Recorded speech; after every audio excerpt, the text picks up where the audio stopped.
గురుగారు ఇంతకుముందు వీడియోలో ఏకాదశి రుద్రాక్ష 11 ముఖాల రుద్రాక్ష గురించి తెలియజేశారు. మరి ఈ వీడియోలో నాకు 12 ముఖాల రుద్రాక్ష అసలు ఎవరు ధరించవచ్చు, ప్రయోజనాలేంటి?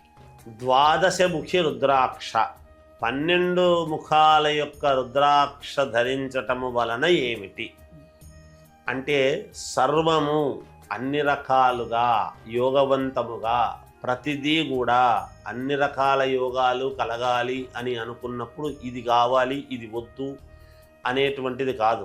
ఏ పనికైనా ఎటువంటి పనికి అయినా అన్ని రకాల జయం కలగాలి, ఆరోగ్యం బాగుండాలి, ఉద్యోగం రావాలి, ఉద్యోగంలో ఉన్నతత్వం కలగాలి, ధనము రావాలి, మనశ్శాంతి ఉండాలి, ఇలా అనేక రకాలుగా ఉంటాయి.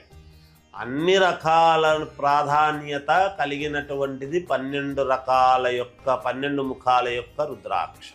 కనుక 12 ముఖాల యొక్క రుద్రాక్ష అనేటువంటిది సర్వశ్రేయోదాయకమైనటువంటిది. అది మామూలుగా ఇంట్లో పెట్టుకొని పూజ చేసుకోవటం కానీ లేదా ధరించడము కానీ, ధరించేటప్పుడు నిష్టగా ఉండాల్సినటువంటి అవసరము ఉన్నది. ఒక్కసారి ఏమి కొంచెము మనము అపవిత్రత చేసినా అది పనికి రాదు. దాని యొక్క ప్రభావం అంతా కూడా దాని ప్రభావము పోదు కానీ మనకు పని చేయదు. రుద్రాక్ష యొక్క ప్రభావం పోతుందని కాదు, కానీ మనకు పని చేయదు. మనము చేతులారా నోటి దగ్గరి వరకు వచ్చినటువంటి అన్నాన్ని పోగొట్టుకున్న వాళ్ళం అవుతాం. రుద్రాక్షల విషయంలో చాలా జాగ్రత్తలుగా ఉండాలి. ఎవరికి ఏ నక్షత్రం వాళ్లకు ఏది అవసరమవుతుంది, ఏ రాశి వాళ్ళకు ఏది ఉంటుంది, ఏమిటి ఎటువంటి రత్నము వాడితే మేలు, ఇవన్నీ కూడా ఉన్నాయి. ఎందుకు రత్నాలు అనేటువంటి విషయం కూడా ఎందుకు అంటున్నాము అంటే, మనకు మొదట అన్నీ కూడా సాలగ్రామాలే పూజకు, తర్వాత రూపాలు వచ్చాయి. అందుకనే అంబికం, ఆదిత్యం, విష్ణు సాలగ్రామం, శివ సాలగ్రామం, సుదర్శన సాలగ్రామం అని ఇట్లా సాలగ్రామాలకు ఉన్నంత గొప్పతనము వేటికి లేదు. అవన్నీ రాళ్లే కదా.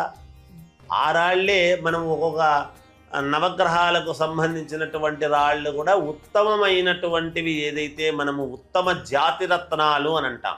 ఆ జాతి కలిగినటువంటి జాతివి ఏదైతే మనం పెట్టుకుంటామో అప్పుడు ఖచ్చితంగా మన జీవితంలో మార్పులు అనేటువంటివి వస్తాయి. మనకు తప్పకుండా మేలు జరుగుతుంది. అవి తీసుకునేటువంటి దాంట్లో ఇది నిజమా అబద్ధమా, మంచిదా కాదా అనేటువంటిది చూసి తీసుకోవాల్సినటువంటి బాధ్యత ఉంటుంది గాక.